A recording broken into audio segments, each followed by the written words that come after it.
क्या बहुत गरीब से भी गरीब फैमिली से आते हैं। किसी का पिता रिक्शा चलाता है, किसी का पिता ठेला चलाता है, तो किसी का पिता मजदूरी करता है, किसी की माँ दूसरे के घर पोछा बर्तन मांजती है, पोछा लगाती है। उससे जो पैसा आता है वो अपना बेटा को बेटी को दिल्ली पटना बम्बई कोटा पढ़ने भेजती है। और मेरा बेटा मेरी बेटी एक दिन बहुत अच्छा जॉब लेगा। हर महादेव जय माता दी। तो कैसे आप लोग, आशा करते हैं आप लोग स्वस्थ और मस्त होंगे। तो आज की ताजा खबर ये है कि जंतर मंतर से बड़ी खबर निकल कर आ चुकी है। आखिर इंसाफ के लिए लोग कब तक सड़क पर उतरते रहेंगे। आप भी कमेंट कीजिए कि आखिर इंसाफ के लिए हम लोग कब तक सड़क पर उतरते रहेंगे। छात्र छात्राएं कब तक पुलिस का लाठी डंडा खाते रहेगा, कब तक लोग धरना पर बैठेंगे, कब तक ये भ्रष्टाचार बंद होगा। आप लोग कमेंट कीजिए। यह सिर्फ एक जगह नहीं है, यह जगह वह जगह है जहां देश के अलग अलग कोने से लोग अपनी आवाज लेकर आते हैं। किसी के हाथ में तख्ती है, किसी की आंखों में आंसू है और किसी के दिल में सिर्फ एक ही सवाल है, क्या हमारी सरकार तक आवाज पहुंच रही है, क्या हमको इंसाफ मिल पाएगा। आप लोग सोचिए, इस बात को सुन के दिल में जो है कि बहुत दर्द उठता है कि क्या हमारी बात सरकार तक पहुंच पाएगी। वही हो रहा है, अभी सरकार सुनने के लिए तैयार नहीं है। धरना प्रदर्शन पर आज 24 दिन से बैठे हुए हैं, भूख हड़ताल किए हुए हैं। बारिश ऊपर से हो रहा है, किसी का तबियत खराब हो रहा है, ऊपर से लाठी चार्ज किया जा रहा है, किसी का सर फोड़ा जा रहा है, किसी का पैर तोड़ा जा रहा है। तो किसी कोई ऐसा स्टूडेंट हो गया है कि मरणासन स्थिति में आ गया है, मरने पर मजबूर हो रहा है स्टूडेंट।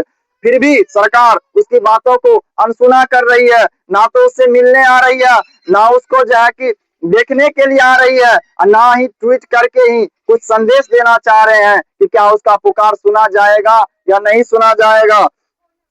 सुबह से ही लोग यहाँ जमा होने लगे, कोई अपने हक की मांग कर रहा है, कोई नौकरी की मांग कर रहा है, तो कोई इंसाफ के लिए आवाज उठा रहा है मेरे भाई। लेकिन सबसे बड़ा सवाल यह है कि जब तक आदमी अपनी अपनी बात कहने के लिए दिल्ली तक आता है तो क्या उसकी आवाज सुनी जाती है।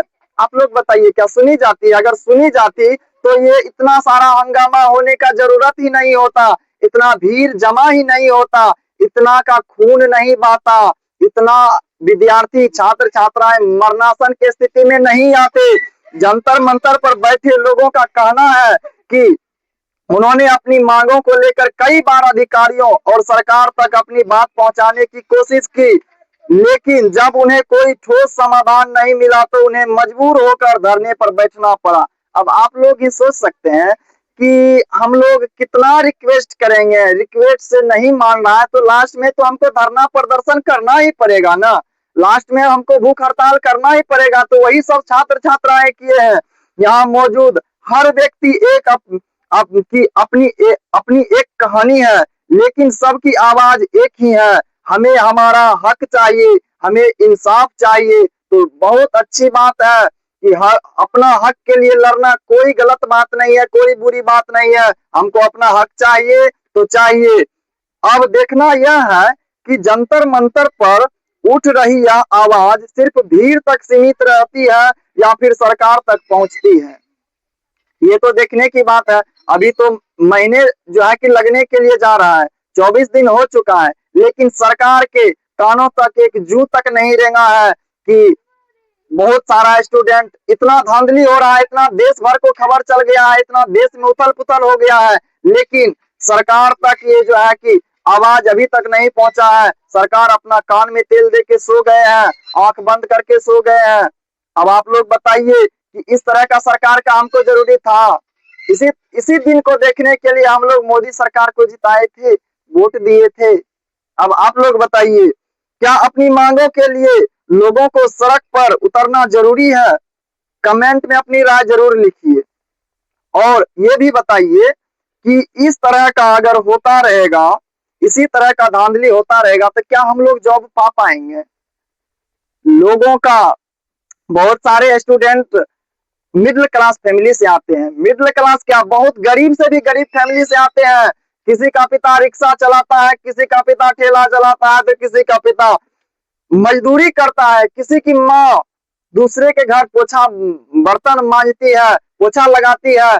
उससे जो पैसा आता है वो अपना बेटा को बेटी को दिल्ली, पटना, बम्बई, कोटा पढ़ने भेजती है, और उसके आंख में जो पढ़ने जाता है, जो स्टूडेंट को भेजता है, उससे ज्यादा सपना उसके माता पिता लेके बैठे रहता है घर में कि मेरा बेटा, मेरी बेटी एक दिन बहुत अच्छा जॉब लेगा, मेरा नाम करेगा।